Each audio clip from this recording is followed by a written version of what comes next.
Good evening बच्चों।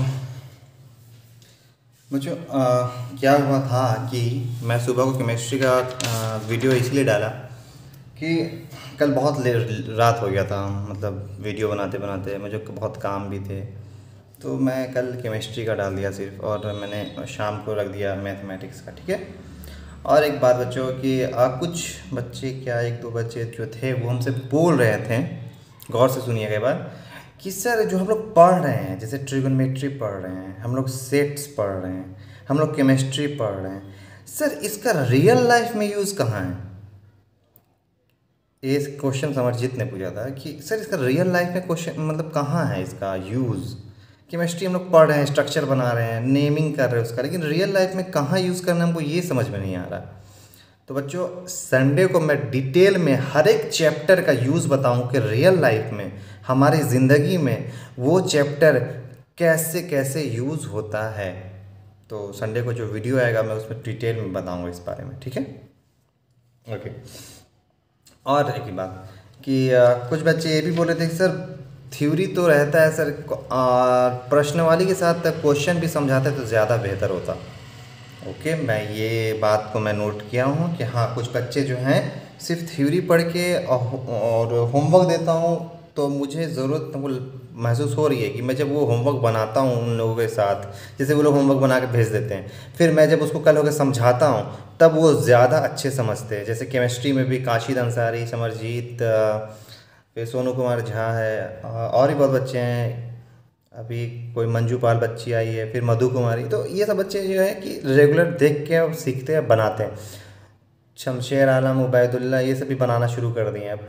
तो उस सब बच्चों को मैं ये बताऊँ कि ठीक है, और वो सब बच्चों को मैंने नोटिस किया है कि जब मैंने से केमिस्ट्री में 7वां लेक्चर लिखा था, उसको जब मैंने डिस्कस किया 7वां लेक्चर में, मैंने सिर्फ क्वेश्चन डिस्कस किया था, तो एक दो टॉपिक सिर्फ लेक्चर में मतलब नया था, लेकिन सारा मैंने क्वेश्चन ही डिस्कस किया था। तो बच्चे फिर देखे क्या नोमेनक्लेचर ज़्यादा बनाने लगे, ज़्यादा समझ के बनाने लगे। तो मैं अब कोशिश करूँगा ना कि अब क्वेश्चन एक बार समझा दूंगा पूरा थ्योरी, उसके बाद लास्ट में ना क्वेश्चन भी डिस्कस करूँगा रोज़। तो इससे क्या होगा कि आप लोग कॉन्सेप्ट जहाँ जहाँ लैग कर रहा होगा एकदम कंठस्थ हो जाएगा। ठीक है, ठीक है। तो चलिए हम लोग शुरू करते हैं आज का जो टॉपिक है। आज हाँ, मैं जो कल मैंने जो क्वेश्चन दिया आज आज जो मैं क्वेश्चन डिस्कस ही कर दूंगा, और आज जो होमवर्क दूंगा मैं वो कल डिस्कस कर दूंगा। ठीक है, चलिए। तो यहाँ पे क्वेश्चन, हाँ ये इतना जो देख रहे हैं ना, ये 1 2 3 4 5 6 7 8 9 10 11, ये क्या है ना, ये थ्योरम है, इसको याद रखना ज़्यादा ज़रूरी है, इसको प्रूफ करना नहीं आता है। ठीक है, लेकिन आपको प्रूफ मैं बताऊंगा, तो वो प्रूफ ज़्यादा समझ में आएगा, तो उससे क्या होगा कि आप लोग का क्वेश्चन उसके बेसिस पे आएगा एग्ज़ाम में, तो आप लोग बना दीजिएगा आराम से। और इसमें मैं बार बार कहता हूँ कि हिंदी इंग्लिश का कोई इशू नहीं है, हिंदी वाले बच्चे भी इसमें पढ़ते हैं, इंग्लिश वाले भी बच्चे पढ़ते हैं, मैं हर तरीके से समझाने की कोशिश करता हूँ।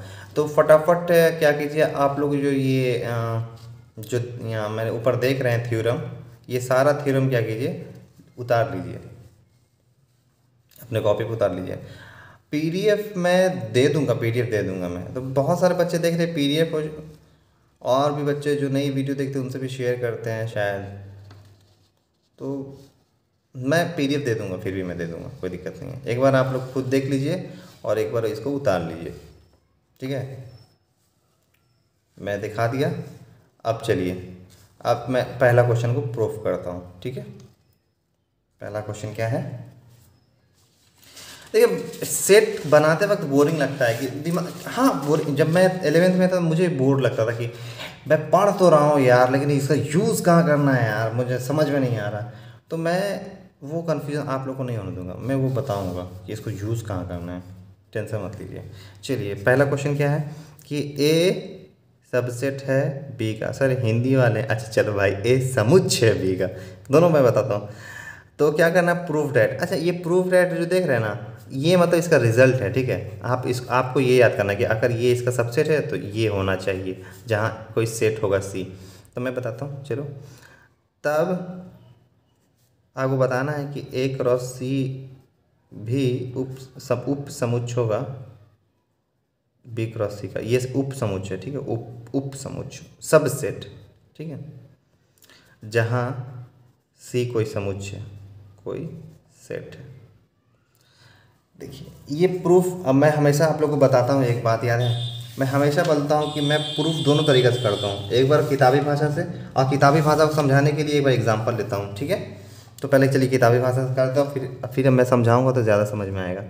तो किताब में क्या है, ऐसे है कि मान लेता है क्या कि ऐसी कोई सेट बना है जो किसका सेट है, ए क्रॉस सी का, और वो ए एलिमेंट किसका है, ए का, तथा तथा सी एलिमेंट है कैपिटल सी का, फिर ए एलिमेंट है बी का तथा सी एलिमेंट है कैपिटल सी का।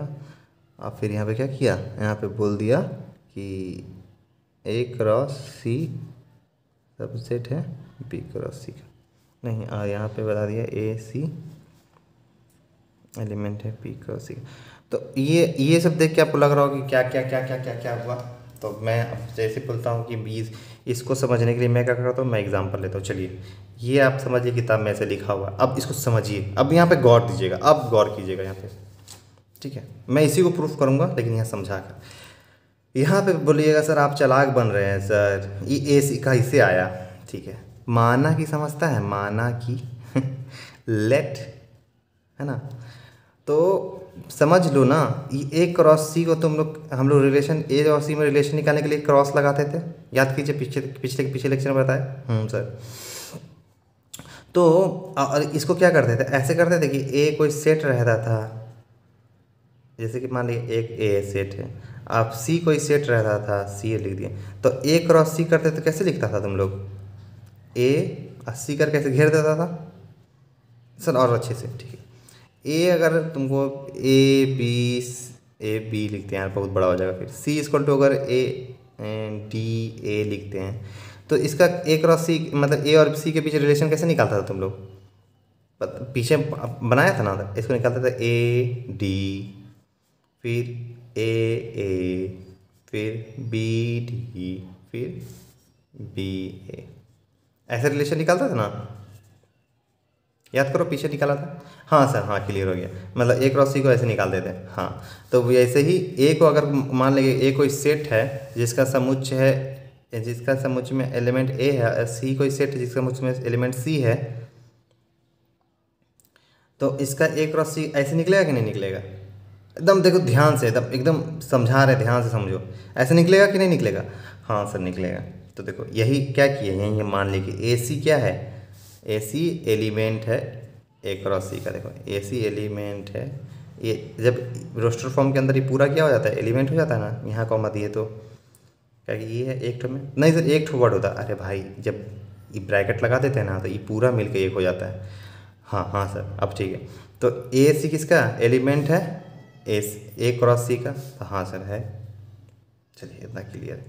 अब क्या बोल दिया है सर, अब बोल दिया ना कि यहाँ पे किताब बोलता है कि ए एलिमेंट है ए कैपिटल ए का, ए अवयव है कैपिटल ए का, तो हम क्या बताए थे कि ए कोई सेट है, ए कोई सेट है ऐसा, इसके अंदर वाला क्या कहते हैं एलिमेंट अवयव, तो ए अवयव है ए का, यही बात तो यहाँ बोल रहा है डायरेक्ट, क्लियर है।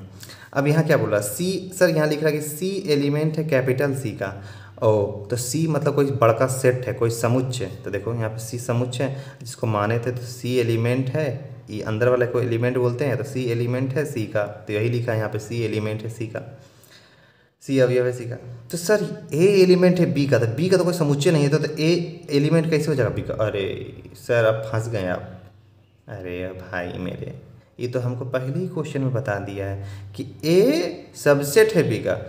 सर चीटिंग कर रहे हैं आप, चालाक बन रहे हैं, ये अब ये काची लगा दिए हैं। अरे भाई मेरे, याद कीजिए, अगर बी बराबर कुछ रहता, जैसे ए बी सी डी, और ए बराबर यहाँ ए है, और लिखता कि ए सबसेट है बी का, तो नहीं मानते, नहीं सर अभी भी नहीं समझे। अच्छा ठीक, यहाँ पे क्या है, बी है समुच्चय, कोई समुच्चय है और उसमें सब एलिमेंट लिखा हुआ है, ए क्या है एक समुच्चय जिसमें एलिमेंट लिखा हुआ है, हम क्या बोल रहे हैं कि ए उप समुच्चय बी का, मतलब ए में जो भी एलिमेंट है वो बी में होगा, इसका मतलब यही होता है। इस सबसेट है ना, इस उपसमुच, इसका मतलब होता है कि ए में जितना भी एलिमेंट है, जितना भी अवयव है, वो बी में भी होगा, इसका मतलब होता है। तो ए में कितना एलिमेंट है सर? ए एलिमेंट है, तो क्या बी में यही वाला है? तो हाँ, तो यही ना बोला है यहाँ पे, समझा दिया है कि ए उपसमुच है बी का। अब समझ में आ गया? हाँ सर। तो अब ए उपसमुच्चय बी का मतलब ए वाला जो एलिमेंट है वो बी में भी है, तो वही लिखा है यहाँ पे किताबी भाषा में कि ए एलिमेंट है ए का, सी एलिमेंट है सी का, और यहाँ लिख दिया कि ए एलिमेंट है बी का। तो ये कहाँ से आया? ये कहाँ से आया? इसका बी का तो कोई सेट नहीं है, यहाँ से आया। यहाँ पे डिफाइन हुआ था कि ए उपसमुच्चय बी का, और ए तो हम जानते हैं कि ए में ए है, मतलब ई ए बी में भी होगा। क्यों? क्योंकि यहाँ पे उपसमुच्चय लिख दिया है, ए उपसमुच्चय बी का। तो ए एलिमेंट है बी, सी एलिमेंट है सी।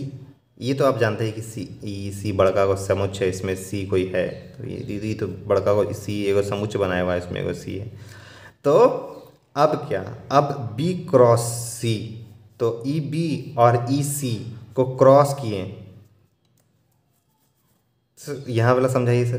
तो देखो ए बी सी डी है, सी है, तो बी क्रॉस सी करो तो क्या होगा? करो करो करो, तुम लोग पॉज मार के करो कि बी यहाँ है सी यहाँ है, तो बी क्रॉस सी करो। आई होप कर लिए होगे। देखो क्या होगा, ए सी, फिर क्या होगा बी सी, फिर क्या होगा सी सी, फिर क्या होगा डी सी, होगा ना? देखो तो यहाँ पे क्या लगे, ए सी एलिमेंट है बी क्रॉस सी का। देखो ए सी आ गया, तो हाँ सर ये भी तथ्य सही बोला, ए सी एलिमेंट है बी क्रॉस सी का, तो ए क्रॉस सी सबसेट होगा बी क्रॉस सी का। प्रूफ हो गया, क्लियर? तो सर ये ए क्रॉस सी उप समुच्चय बी क्रॉस सी कैसे हो गया? या अल्लाह, ए सी अभी तुम ही ना माना था यहाँ पे शुरू में, ए सी सब ए सी एलिमेंट है ए क्रॉस सी का, यहाँ पे माना था ना तुम। तो ई क्या होना चाहिए? उपसमुच्चय, मतलब उपसमुच्चय मतलब जिसका भी उपसमुच्चय, मतलब बी क्रॉस सी का उपसमुच्चय, तो मतलब ये उसमें भी होगा। देखो तो है इसमें, ये देखो ए क्रॉस सी सबसेट हो, यही तो प्रूफ करना है ब्रो। मज़ा आया, बहुत मन से समझाया हूँ मैं, आई होप समझ में आ गया होगा।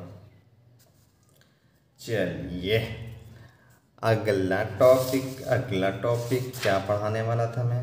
हाँ, अगला टॉपिक है ये सर, और थ्योरम है, और थ्योरम आप प्रूफ नहीं कराएं। जैसे कि यहाँ पे तो आप पहला ही थ्योरम प्रूफ कराएं, ये वाला, तो और प्रूफ कीजिए। तो अच्छा ठीक है, मैं एक काम करता हूँ, आप ये प्रूफ कीजिएगा, ये सब प्रूफ कीजिएगा आप, ठीक है? अगर आप जैसे मेरे पास टाइम नहीं है ज़्यादा, तो अगर इसमें प्रूफ करने में, अगर 10 प्रूफ करने में, दसों प्रूफ करने में किसी को प्रॉब्लम हो रहा है, तो मैं फिर प्रूफ कराऊंगा, ठीक है? लेकिन अपना दिमाग भी जब लगाइएगा ना, प्रैक्टिस कीजिए ना, मैथ प्रैक्टिस की चीज़ है। और प्लीज़ मन मत मारिए। आपको मैं जब बता दूंगा ना कि इसका कोई यूज़ कहाँ है, तो क्या कहने हैं। अब चलिए इसका बता देते हैं हम कि ये जो सेट पढ़ रहे हैं इसका यूज़ क्या है। इसका यूज़ है जब आप लोग प्रोबेबिलिटी पढ़िएगा। प्रोबेबिलिटी क्या होता है सर? प्रोबेबिलिटी, एक काम करो, लूडो खेलते हो ऐप में, लूडो ऐप, जैसे लूडो किंग खेलता ही होगा। हाँ सर, लूडो किंग खेलते हैं। तो लूडो किंग में जो नंबर गेस होता है, कैसे छक्का फेंकता है या क्लिक करता है छक्का पे, तो अपने से रैंडमाइज होकर आता था सर। रैंडमाइज मतलब अपने से आता है ना, उसमें तुम अपने से नहीं करते छक्का लाते हो, वो अपने से छक्का आता है या अपने से 2 आता है। तो ये क्या है, एक मशीन एक प्रोबेबिलिटी बनाता है ये। तो ये जब आर्टिफिशियल इंटेलिजेंस या मशीन लर्निंग पढ़ोगे, कंप्यूटर साइंस इंजीनियरिंग, तो उसमें सेट का यूज़ होगा। सेट का यूज़ वहाँ डायरेक्ट नहीं होगा, आप इंजीनियरिंग क्लास में जब नागराजन का बुक पढ़िएगा, उसमें प्रोबेबिलिटी बनाइएगा, तब ये सब यूज़ होगा। या अभी इसका 12th में जाइएगा, प्रोबेबिलिटी बनाइएगा तो स्टार्ट सही आएगा।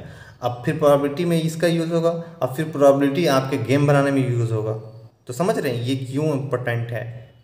चलिए, तो मज़ा आएगा, पढ़िए आप लोग, ये प्रूफ कीजिए। नहीं प्रूफ कर, हम करवाएंगे प्रूफ। तो देखिए एक बार हम दिखा चुके हैं इसको, फिर दोबारा दिखा दे रहे हैं, जाकर पढ़िए, ठीक है? बनाइए, प्रूफ कीजिए। मैंने एक बनाया, आप लोग एक अगला, कम से कम अगला जो क्वेश्चन है ना, इसका जस्ट आगे वाला, ये वाला क्वेश्चन, ये 2 नंबर, ये वाला, इसको कम से कम प्रूफ कीजिए। ये तो इजी है भाई, ये इजी है एकदम, सेम टू सेम मुझे कम से कम ये प्रूफ करके दिखाइए मुझे। ये होमवर्क का, ये होमवर्क, होमवर्क तो सभी है लेकिन ये खास कर होमवर्क है, ये बनना चाहिए।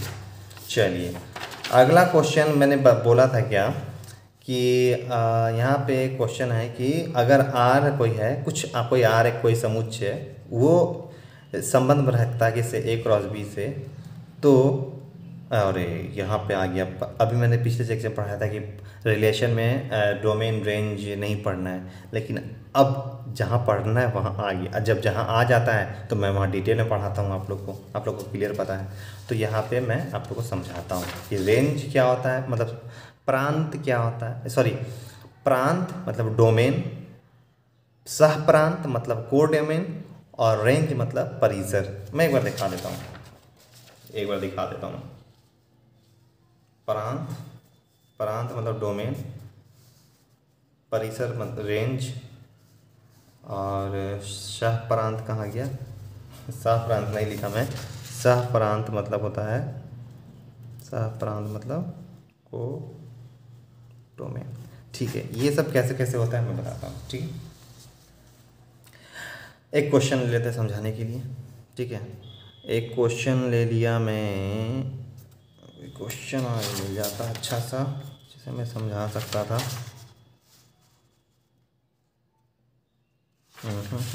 हाँ मिल गया। ए अगर -2 है, ए अगर -2 है, हाँ -2, ए अगर -2 है, -1 है, 0 है, 1 है, 2 है। ठीक है, बी अगर है 0 1 4 9। ठीक है, दो क्वेश्चन ए मतलब दो सेट है, और ये दोनों के बीच रिलेशन बना दी के एक ठो संबंध स्थापित कर दिया। ये 4 -1 1 0 0 और 1 1 2 4। ठीक है, ये दोनों को बना के एक रिलेशन निकाल दिया, एक रिलेशन बना दिया। तो इसमें क्या निकालना है, इसमें हमको निकालना है, ज्ञात करना है मतलब फाइंड करना है क्या, प्रांत मतलब डोमेन, सह प्रांत मतलब कोडोमेन, और परिसर मतलब रेंज। ये सब हमको निकालना है। ठीक है, तो आइए सबसे पहले हम लोग सीखते हैं कि ये सब होता क्या है। तो पहला हम लोग सीखेंगे कि डोमेन क्या होता है। डोमेन ये क्या होता है, तो डोमेन क्या होता है ना, पहला निर्देशांक किसी भी समुच्चय का, अगर वो रोस्टर फॉर्म में या डायग्राम फॉर्म में हो या एरो डायग्राम फॉर्म में मतलब तीर आरेख में हो या ग्राफ में हो, तो डोमेन उसको कहते हैं कि उसका जो पहला निर्देशांक है मतलब पहला कोऑर्डिनेट, सर क्या बोले, फर्स्ट कोऑर्डिनेट क्या है, फर्स्ट कोऑर्डिनेट ये फर्स्ट कोऑर्डिनेट कल ग्राफ बताए नहीं थे ऐसे ऐसे, तो ये वाला कोऑर्डिनेट फर्स्ट कोऑर्डिनेट हो गया, एक्स वाला कोऑर्डिनेट समझ गया, एक्स वाला कोऑर्डिनेट फर्स्ट कोऑर्डिनेट। तो पहला निर्देशांक उसे कोऑर्डिनेट बोलते हैं। पहला निर्देशांक जो होगा वो क्या होगा, वो हमारा हो जाएगा डोमेन। तो इसका डोमेन क्या है सर, -2 -1 0 1 2, बस लिख दो, -2 -1 0 1 2। अच्छा, इसको क्या बोलते हैं, इसको प्रांत बोलते हैं। अच्छा, दूसरा निकालना है परिसर, निकालो परिसर, सर परिसर मतलब रेंज। अच्छा, रेंज क्या है इसका, तो रेंज पहले हम पता करेंगे रेंज होता क्या है। तो दूसरा निर्देशांक मतलब सेकंड कोऑर्डिनेट, किसी भी रिलेशन का सेकंड कोऑर्डिनेट मतलब वाई वाला को क्या कहते हैं, रेंज। लिख दो 4 1, फिर 4 1 के बाद 0 आ रहा है, फिर 1 आ रहा है। तो हम लोग क्या करते हैं, डबल डबल कभी भी रोस्टर फॉर्म में डबल नहीं लिखते हैं। तो 4 1 0 फिर 4 नहीं लिखेंगे, परिसर हो गया। सर अब को सह प्रांत निकालिए सर, सह प्रांत मतलब कोडोमेन। कोडोमेन सर ये तो दोनों खत्म हो गया अब कैसे निकालिएगा? तो याद करो मैंने अभी क्या बोला था, अभी तो यूज़ इस क्वेश्चन का हुआ, इसका यूज़ हुआ है कहाँ? हाँ सर इसका यूज़ नहीं हुआ है। तो याद कीजिए क्या छूट रहा है, देखिए ऊपर से क्या छूट रहा है सर। एक ए तो हो गया, बी नहीं हुआ है सर। हाँ तो वही हुआ कि जब रिलेशन में जब कोई रिलेशन में ए क्रॉस आर जो होता है सबसेट होता है किसका? ए क्रॉस बी का। जब कोई रिलेशन बनता है ना, ये बनाता है ना, तो ये किसका सबसेट होता है? ए क्रॉस बी का। तो ए क्रॉस बी का बहुत सबसेट होगा, इतना के अलावा भी कुछ सबसेट होगा ना? हाँ सर। तो उसमें जो प्रांत बनता है ना, प्रांत, ये प्रांत जो बनाता है ना, ये जो डोमेन होता है ना वो ए होता है, और जो सह प्रांत होता है ना मतलब जो कोडोमेन होता है ना वो बी होता है। तो यहाँ पे कोडोमेन में हम लिखेंगे 0149। अब परिसर क्या होता है? जो हम लोग जो परिसर निकलता है किससे? रिलेशन जब बन जाता है तो। क्लियर है? परिसर कब बनता है? जब रिलेशन निकल जाता है तो रिलेशन निकल गया तो परिसर इसके अंदर से निकल जाएगा, इसका सेकंड कोऑर्डिनेट, और डोमेन पहला कोऑर्डिनेट या जिससे रिलेशन बन गया है मतलब ए, और सह प्रांत मतलब उस इसके साथ जो क्रॉस हुआ है मतलब बी निकल गया। तो रेंज, डोमेन, कोडोमेन मतलब सह प्रांत और परिसर, सह प्रांत, प्रांत और परिसर, ये तीनों पता चल गया है। चलिए तो आज के लिए बस इतना ही, ज़्यादा पढ़ाऊँगा ज़्यादा। अच्छा हाँ बोला था मैंने क्वेश्चन डिस्कस करूँगा, अरे भूल जाता मैं, सॉरी। चलिए क्वेश्चन डिस्कस कर लेते हैं। पिछला चैप्टर का ही क्वेश्चन है। अगर ए बी ज्ञात करना है तो ए प्लस 3 पहला कोऑर्डिनेट, पहला निर्देशांक, तो यहाँ पहला निर्देशांक 5 है तो ए प्लस 3 बराबर 5, तो ए बराबर कितना? 5 में 3 क्या? 2। फिर ये दूसरा निर्देशांक, तो इसी के बराबर जो दूसरा निर्देशांक वो लेंगे तो b माइनस 2 बराबर 1, तो b बराबर 3, तो ए बी क्या हो जाएगा? 2 3 2 3, ए बी हो जाएगा 2 3। ओके ये वाला बनाइए। तो a माइनस 2 पहला निर्देशांक मतलब पहला कोऑर्डिनेट, तो यहाँ पे b माइनस 1।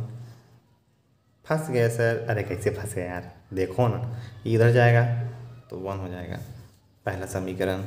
फिर 2b प्लस 1 बराबर a प्लस 2, ये दूसरा निर्देशांक, दूसरा कोऑर्डिनेट, तो यहाँ पे लिख देते हैं 2b प्लस 1 बराबर a प्लस 2, तो 2b माइनस a बराबर बन गया a, दूसरा कोऑर्डिनेट। याद कीजिए याद कीजिए याद कीजिए, आप लोग गुणनखंड विधि जब पढ़ते थे द्विघातीय समीकरण, याद आया? तो उसमें क्या करते थे? फैक्टराइजेशन भाई। हाँ सर, हाँ तो उसमें क्या करते, निकालते थे ऐसे बी, वन में से 1 गया 1 1 2, फिर बी बराबर आ गया 2, तो ए बराबर हो जाएगा 3, तो ए बी क्या हो गया? 3 और 2, फटाफट एकदम क्लियर। अच्छा ये वाला ए बी, तो ए क्रॉस बी निकालना है, तो ये सब तो इजी है भाई, लेकिन बहुत बच्चों ने मुझे बोला है कि सर एक बार क्वेश्चन करा दीजिएगा, तो मैं तो कराऊंगा ही। 5 फिर 2 0 2 3 2 5। अच्छा एक बात, एक बात नोटिस किया बच्चों, एक बात नोटिस किया है कि नहीं? अच्छा चलिए इसको कल पढ़ाऊँगा मैं, कल पढ़ाऊँगा। अच्छा छोटा, अच्छा कल पढ़ाऊँगा। चलिए ये हो गया।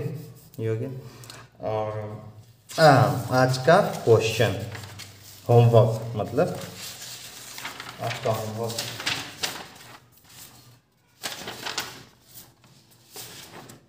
ये रहा। आज का होमवर्क ये रहा। क्या है सर ये? अरे कुछ नहीं जा रहा, देख लो। क्यों ये मैंने क्यों दिया है? क्यों ये मैंने इसलिए दिया है ना कि आप लोग जब कल ये बना के दिखाइएगा मुझे, ये भेजिएगा बनाकर, ठीक है? तो जो नहीं बनेगा, जहाँ डाउट होगा, मैं वो क्वेश्चन डिस्कस करूँगा तो आप लोगों को क्लियर हो जाएगा। ठीक है, मैं अच्छे से बता देता हूँ, दिखा देता हूँ।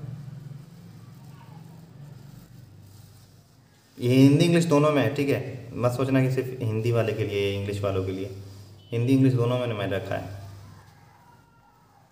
ठीक है, और ये क्वेश्चन कहाँ गया, ये क्वेश्चन, अगर कसम से बोल रहा हूँ, अगर आप लोग मेरे बैच में, मैं कहीं ट्यूशन पढ़ा रहा होता, अगर उसमें पढ़ते ना, तो अगर ये क्वेश्चन जो बनाता ना, मैं उसे चॉकलेट देता। ये चॉकलेट ही क्वेश्चन है। जब मैं पटना में पढ़ता था सुपर 30 में, तो जो बच्चे होते थे वो क्वेश्चन जब बना लेते थे तो उन्हें चॉकलेट दिया जाता था, जो टफ क्वेश्चन होते थे। ये टफ नहीं है, मज़ेदार क्वेश्चन है, दिमाग लगाने वाला। तो बनाइएगा तो हमको बहुत खुशी होगी। तो थैंक यू। हाँ, सब्सक्राइब कर लेना भाई भूल जाता हूँ मैं बताना।